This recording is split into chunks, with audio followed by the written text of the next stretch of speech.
La distorsion entraîne une reproduction inexacte de la taille, ou de la forme, des différentes structures. Liée à la loi de projection conique, la distorsion de taille représente l'agrandissement inévitable subi par les structures. Elle coexiste avec un flou inévitable, dû au flou géométrique. Lorsque le pourcentage d'agrandissement atteint un point au niveau duquel le flou est visible, la distorsion de taille de l'image est inacceptable. La taille de l'image de la structure augmente lorsque la distance objet-détecteur augmente. On note une augmentation du flou géométrique, surtout si le gros foyer est utilisé. Il n'y a pas de modification de la densité, car il n'y a pas de changement dans l'intensité du faisceau. La diminution du rayonnement diffusé grâce à l'air gap peut toutefois entraîner une diminution de la dose d'exposition du détecteur.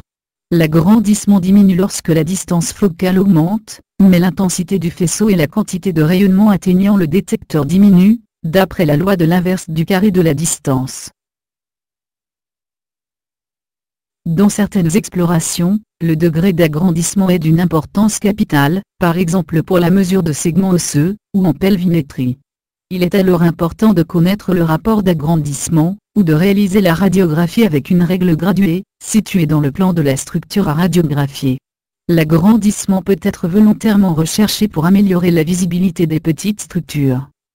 Dans les techniques d'agrandissement volontaire, il est nécessaire d'utiliser impérativement le petit foyer, afin de minimiser le flou géométrique. La loi des triangles semblables permet de calculer la taille réelle d'une structure en mesurant la taille de l'image, et en connaissant les distances source-structure, et la distance focale. La connaissance du pourcentage d'agrandissement suivant les conditions géométriques de la radiographie permet également de calculer la taille réelle de la structure par une simple mesure de la taille de l'image.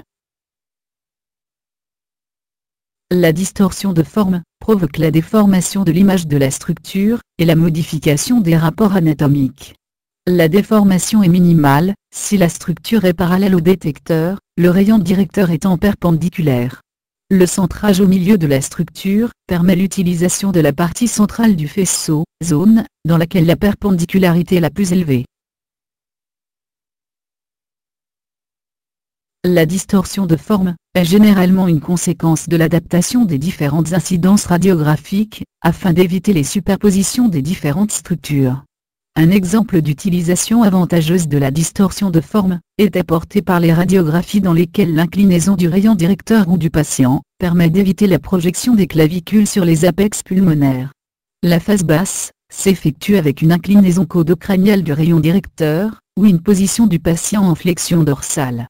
La face haute est réalisée avec une inclinaison crânio-caudale du rayon directeur, ou une position du patient en flexion ventrale. La règle d'isométrie détermine que lorsque la structure ne peut pas être positionnée parallèlement au détecteur, la distorsion de forme est minime, lorsque le rayon directeur est perpendiculaire à la bisectrice de l'angle entre la structure et le détecteur.